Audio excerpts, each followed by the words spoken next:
Boston Coast Guard is operating a search and rescue mission for a missing submarine. The Titan had indeed come to a catastrophic end. The Titan submersible disaster etched a grim chapter into the annals of deep-sea exploration when the vessel imploded on the 18th of June 2023 during its descent to the wreck of the RMS Titanic. Communications abruptly ceased 1 hour and 33 minutes into the dive, leaving the 5 souls aboard. OceanGate CEO Stockton Rush, French deep-sea explorer Paul-Henri Nargeolet, British businessman Hamish Harding, and Pakistani-British father-son duo Shahzada and Suleiman Dawood, unaccounted for in the frigid depths of the North Atlantic. Within days, a multinational search effort coalesced around tantalizing acoustic pings believed to emanate from the stricken submersible, only to culminate in the discovery of twisted debris and the heartbreaking confirmation that Titan had suffered a catastrophic hull failure, extinguishing all lives instantly. Before we start, smash the like and subscribe buttons for more updates. OceanGate's vision for Titan sprang from a blend of entrepreneurial audacity and a zeal to democratize access to one of the planet's most enigmatic graveyards. Founded in 2009 by Stockton Rush and Guillermo Sonline, OceanGate had carved a niche in commercial deep-sea tourism by ferrying mission specialists, paying passengers granted limited operational roles, down into the abyss. The company's earlier submersible, Cyclops 1, ventured to Californian shipwrecks and Gulf of Mexico sites, but none captured the popular imagination like the Titanic. For Rush, commanding the limelight meant courting risk. He often lamented that safety regulations hamstrung innovation, a stance that presaged the fateful decisions surrounding Titan's design and certification. At 6.7 meters in length and 2.44 meters in internal diameter, Titan's pressure vessel comprised a carbon fiber wound cylinder sandwiched between 2 titanium hemispheres, one of which incorporated an acrylic viewport. This experimental composite construction promised reduced weight and a novel approach to submersible engineering, but also meant stepping outside traditional protocols. In a 2020 statement, Rush admitted the hull had been downgraded to a shallower operational depth after cyclic fatigue tests and subsequent repairs in 2020. 2021 attempted to restore its integrity, yet OceanGate's refusal to seek third-party certification, despite Lloyd's Register declining to class the vessel, left Titan in regulatory limbo, subject to internal safety measures rather than established maritime standards. Unbeknownst to many of the mission specialists, entering Titan meant signing a waiver that bluntly spelled out the experimental nature of the submersible and the specter of physical injury or death. CBS News correspondent David Pogue, who rode aboard Titan in 2022, recalled that the document mentioned death 3 times on its opening page. This stark language underscored the absence of regulatory oversight. Operating in international waters and launching from the Canadian research vessel Polar Prince, Titan skirted the reach of domestic passenger vessel laws. Such freedom freed OceanGate from inspections, but also eliminated critical safeguards that have long underpinned crude oceanic exploration. As Titan prepared for its fateful voyage, insiders voiced grave concerns. In 2018, then Director of Marine Operations David Lockridge drafted an internal memo urging OceanGate to commission non-destructive testing and to pursue classification by the American Bureau of Shipping. Instead, leadership dismissed his warnings, downplaying potential flaws in the hull's bond lines and delaminations. Lockridge later testified that real-time monitoring systems, designed to detect imminent failure, could only react milliseconds before implosion, rendering them effectively useless for preemptive safety. His alarm, far from altering Titan's trajectory, became an ominous prelude to disaster. Titan's operational record featured a harbinger of catastrophe on the 15th of July 2022, when a loud acoustic event reverberated through the hull as the submersible ascended. Data from its diagnostic gauges revealed permanent strain shifts in the carbon fiber cylinder, evidence of severe structural compromise. Instead of grounding the vessel for a full inspection, OceanGate pressed on, viewing the anomalies as manageable risks. Such decisions highlighted a corporate culture that prized media attention and perceived novelty above methodical engineering validation, setting the stage for a tragedy that would expose the perils of hubristic ambition. On the morning of the 18th of June 2023, Titan departed from the Polar Prince under clear skies, its descent to the Titanic's resting place commencing around 9:10 a.m. Newfoundland Daylight Time. Aboard, the 5 mission specialists braced for the thrill of intimate proximity to the legendary wreck, nearly 3,800 meters below the surface. For an hour and a half, automated data and sporadic voice messages, most notably "all good here," radiated to the surface team, fostering cautious optimism. Then, at approximately 10:47 a.m. NDT, communications fell silent and the vessel vanished from sonar tracking, leaving behind a void of uncertainty and dread. The clock to save Titan's occupants began ticking the moment communications ceased. The United States Coast Guard mobilized its Northeast Sector assets, coordinating with the Royal Canadian Air Force, U.S. Air National Guard, Canadian Coast Guard, and supporting vessels. Simultaneously, the U.S. Navy deployed advanced sonar arrays, detecting an acoustic signature at 11:04 a.m. UTC that matched the telltale sound of an underwater implosion. Classified initially as an anomaly because Titan's composite hull defied the acoustic profile of military submarines, the signal nonetheless offered a grim clue that the submersible's pressure chamber had catastrophically failed. Over the next 4 days, an armada of ships, aircraft, and remotely operated vehicles scoured a 1,600 square kilometer search area. Pelagic Research Services Odysseus 6 KROV, operating at depths exceeding 3,700 meters, ultimately located a debris field about 500 meters northeast of the Titanic's bow on the 22nd of June 2023. The scattered remnants included Titan's tail cone and both end bells of the pressure vessel, confirming the absence of a survivable void. The instantaneous nature of implosion meant no rescue could ever reach the occupants, a chilling testament to the unyielding forces of deep-sea pressure. Soon after the debris discovery, Rear Admiral John N. Neubauer of the U.S. Coast Guard Marine Board of Investigation announced that Titan's loss resulted from a catastrophic implosion of the pressure hull. Investigators from the Marine Board of Investigation (MBI), the U.S. National Transportation Safety Board (NTSB), Transport Canada's Transportation Safety Board (TSB), and France's Bureau d'enquête sur les événements de mer Beamer launched parallel probes, seeking to reconstruct Titan's final seconds and to pinpoint lapses in design, testing, and operational protocols. Interviews with OceanGate personnel, Polar Prince crew, and industry experts unfolded in port cities from Boston to Halifax. Legal repercussions swiftly shadowed the technical inquiries. In August 2024, families of the victims, including those of Paul-Henri Nargeolet, filed wrongful death suits against OceanGate, alleging concealment of critical details about Titan's composite hull and the dismissal of engineers' safety warnings. Claiming damages upwards of $50 million, the plaintiffs contended that OceanGate had knowingly exposed passengers to unquantified risks.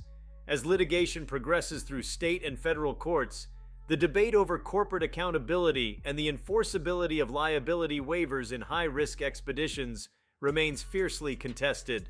Titan's implosion resonated deeply within the marine exploration community. Filmmaker James Cameron, an accomplished deep-sea diver himself, suggested that an emergency bailout system had likely been activated, indicating the crew's awareness of impending hull failure.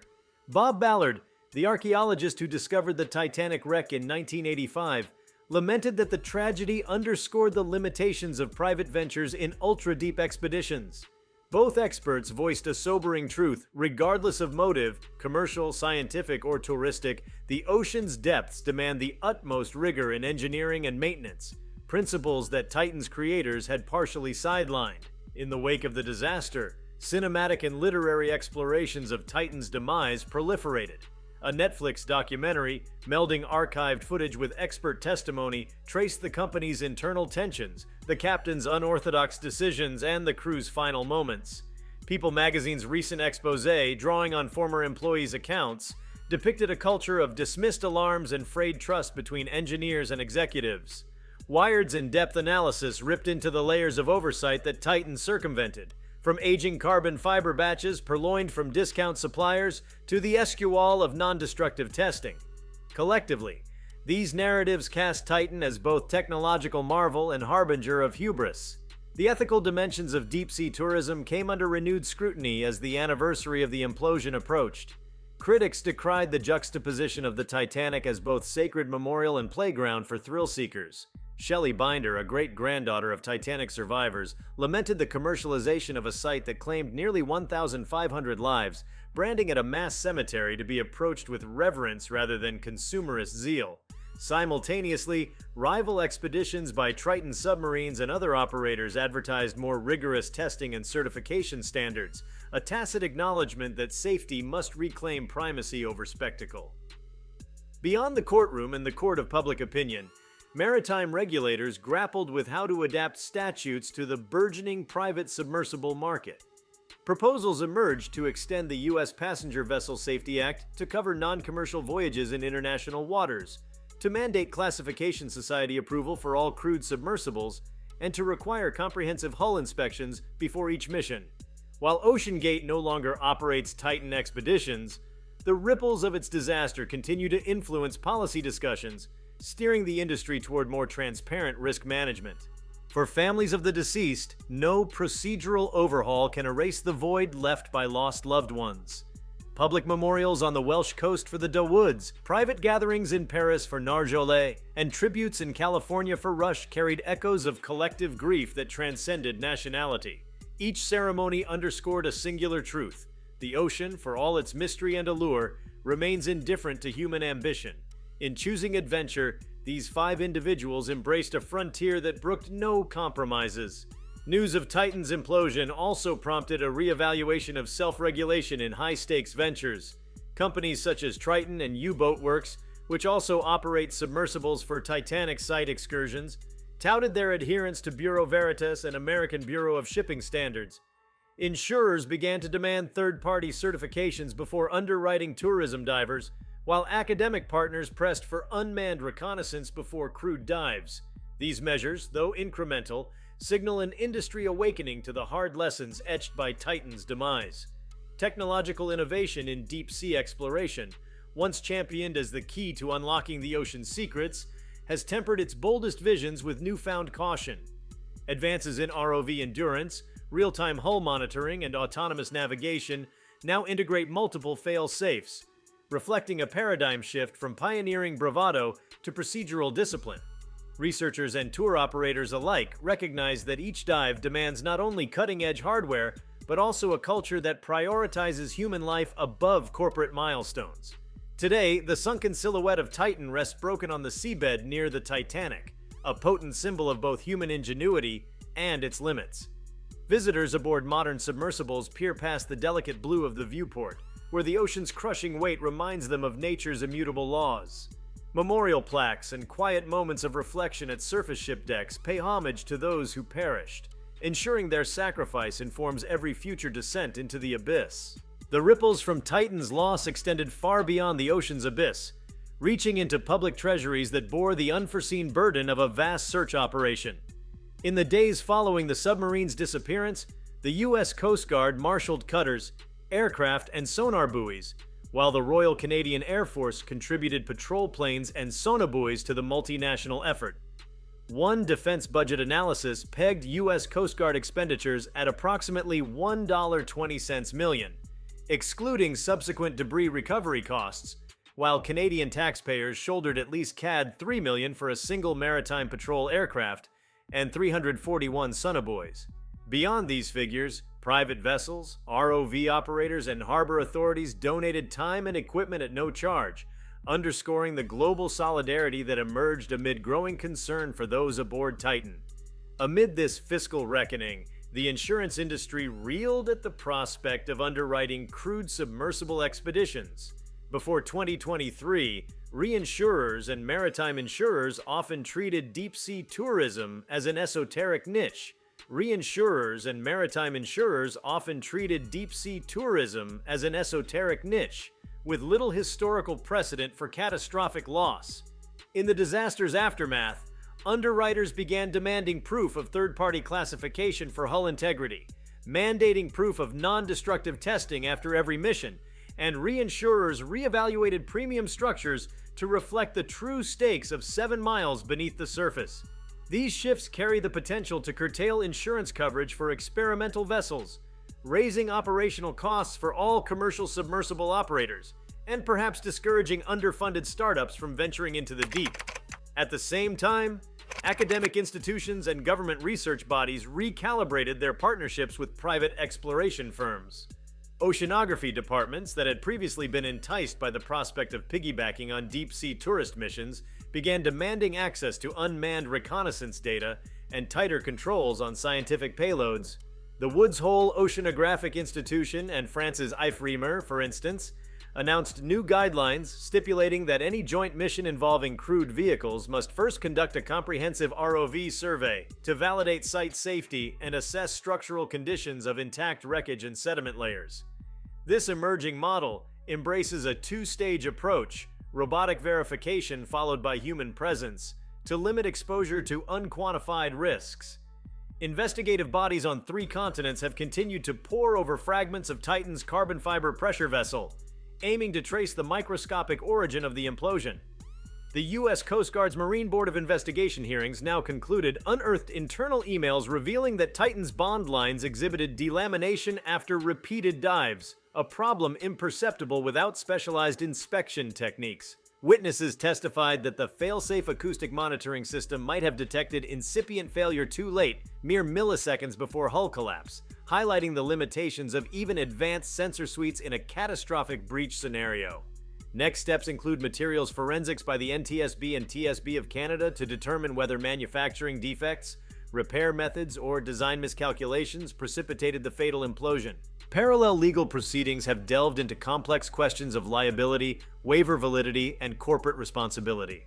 In the United States, wrongful death plaintiffs have argued that OceanGate misrepresented Titan's seaworthiness, while insurers counter that passengers waived most claims through broad liability releases.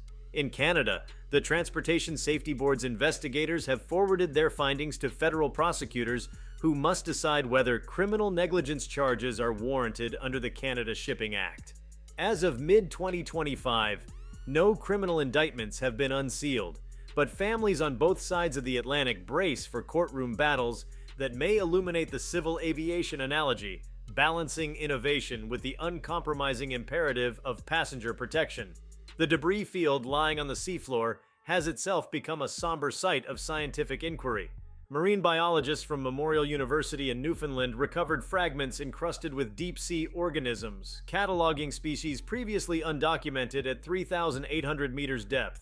Barnacles, anemones, and xenophyophores have claimed portions of Titan's tail cone, offering a rare window into colonization processes on artificial substrates. These biological surveys serve a dual purpose: advancing knowledge of abyssal ecosystems and preserving the wreckage as a biological time capsule, one that tragically records human ambition as well as nature's regenerative power. On the cultural front, museums and galleries have curated exhibitions that grapple with Titan's legacy. The Maritime Museum of the Atlantic in Halifax unveiled a multimedia installation featuring 3D-printed models of wreckage fragments, interspersed with oral histories from search and rescue personnel and family members. In London, a private gallery commissioned a VR simulation that recreates the descent and final acoustic events, inviting participants to inhabit the sensory reality of those on board, an immersive tribute that treads a delicate line between commemoration and voyeurism. These artistic interpretations, while divergent in tone, share a common aim: eliciting reflection on the human cost of exploration and the fragility of life in extreme environments. Scholars in risk sociology have positioned Titan as a watershed case study in contemporary extreme tourism. Anthropologist Dr. Rana Mukherjee argues that the disaster exemplifies a cultural inflection point where the thrill of frontier experiences collides with the imperatives of collective safety. Her forthcoming paper contrasts Titan with high-altitude mountaineering tragedies, such as the 1996 Everest disaster, highlighting similar patterns of aspirational hubris, peer pressure among elites, and the erosion of institutional oversight when ventures migrate into uncharted legal terrain. In Mukherjee's view, Titan will be taught alongside those mountaineering episodes as cautionary tales in the sociology of risk. Psychologists, too, have probed the motivations that drove individuals into Titan's acrylic viewport. For many participants, the allure lay in being among the first civilians granted finale access to a site often shrouded in mythic significance, a chance to forge a personal encounter with history. Clinical psychologist Dr. Laura Evans contends that such desires are underpinned by existential scribbling, an urge to leave an indelible mark on the narrative of human exploration. Yet Evans warns that this impulse can blind individuals to catastrophic probabilities, especially when framed by charismatic leadership that downplays hazard in favor of visionary promise. Titan's implosion has reignited a broader philosophical dialogue about humanity's relationship with the unknown. Environmental ethicist Dr. Matteo Silva observes that the deep ocean, like outer space, represents one of the last true frontiers, domains where our species confronts its own limits. In this light, Titan becomes more than a failed tourist vessel. It is a mirror reflecting aspirations, follies, and the inescapable tension between ambition and humility. Silva suggests that commemorative rituals, whether plaques aboard modern submersibles, annual memorial dives at safe depths, or virtual tributes, serve as societal bulwarks against the hubris that led to catastrophe. Through remembrance, the lessons of Titan endure, guiding future generations as they peer into the abyss with both wonder and wariness. In the ever-evolving saga of ocean exploration, the echoes of Titan's implosion continue to resonate. In policy debates, legislative chambers, insurance contracts, laboratory inquiries, and the quiet spaces of personal reflection. Though no single measure can fully atone for the lives lost, the cumulative momentum of reform and remembrance offers a path forward, one where innovation is scaffolded by rigorous oversight, where human curiosity is matched by institutional vigilance, and where the memory of those 5 adventurers becomes the compass steering all who dare to dive into the deep. If you liked this video, please give it a like and subscribe to our channel. Also, leave your comments below and tell us, what are your thoughts on Titan Sub? What do you expect happened down there? We want to hear from you. Thank you for watching, and see you next time.